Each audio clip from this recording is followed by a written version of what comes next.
ఈ రాష్ట్ర ప్రజలందరికీ అర్థమైపోయింది. చంద్రబాబు నాయుడు గారు ముఖ్యమంత్రి అయిన తర్వాత జగన్మోహన్ రెడ్డి అనే వ్యక్తిని కేవలం ఒక ఎమ్మెల్యేగా కూడా గుర్తించే పరిస్థితిలో ఈ రాష్ట్ర ప్రజలు లేరు. కేవలం నెలకొకసారి మీడియా ముందరకు వచ్చి ట్విట్టర్ ద్వారానో లేకుంటే జైలు పర్యటనలోనో లేకపోతే రైతులకు నోట్లో మట్టి కొట్టే విధంగా దండయాత్రలు చేసుకుంటూ ఏదో ప్రభుత్వాన్ని విమర్శించాలనే ఒక చెడ్డ ఉద్దేశంతో జగన్మోహన్ రెడ్డి గారు మాట్లాడుతున్నారు. మీరు బాగా గమనించాలి. ఇప్పుడు ప్రభుత్వం ఏర్పాటై 18 నెలలైంది. జగన్మోహన్ రెడ్డి గారు ఏ ఒక్క మంచి విషయంలో ఎప్పుడూ స్పందించలేదు. ఆ రోజు విజయవాడ వరదల్లో జగన్మోహన్ రెడ్డి పార్టీ, అలాగే జగన్మోహన్ రెడ్డి నాయకులు, అలాగే ఆయన చెప్పుకుంటూ ఉండే వాళ్ళ యొక్క పాత్ర ఏమన్నా ఉందా? విజయవాడ వరదల్లో ఏమైనా వాళ్ళ పార్టీ కాంట్రిబ్యూషన్ ఏమన్నా ఉందా అని నేను అడుగుతున్నా.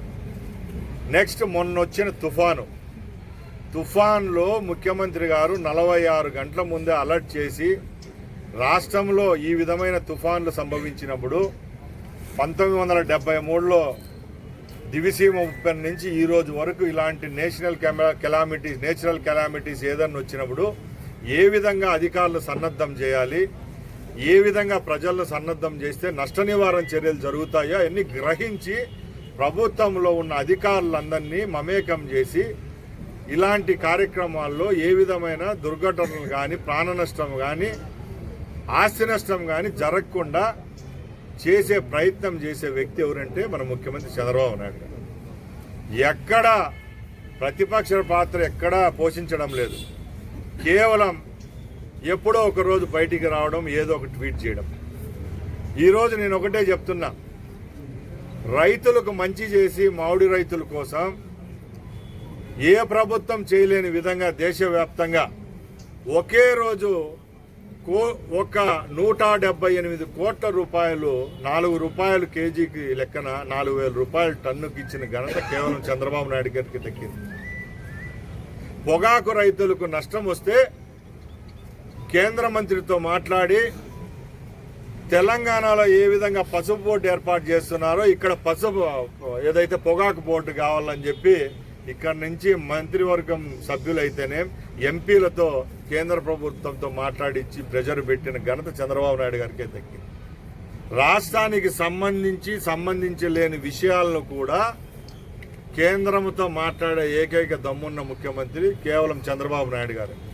అలాంటి వ్యక్తి మీద ఈరోజు ట్విట్టర్ చేయడం వల్ల జగన్మోహన్ రెడ్డికి ట్వీట్లు పెట్టి ఆయనకు నష్టం తప్పక తెలుగుదేశం పార్టీకో లేకపోతే మా ప్రభుత్వానికి వచ్చే నష్టం ఏం లేదు.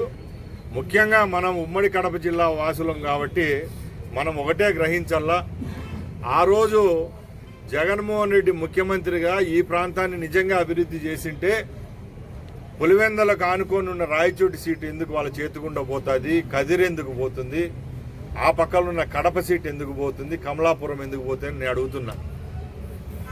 ఏదో రేపు రాబోయే కాలంలో మరొక్కసారి ముఖ్యమంత్రి కావాలా, వాళ్ళ క్యాడర్ను సన్నద్ధం చేసేదానికి అప్పుడప్పుడు ఇలాంటి పౌరుష మాటలతో మాట్లాడడం, ట్వీట్లు చేయడం సబబు కాదు.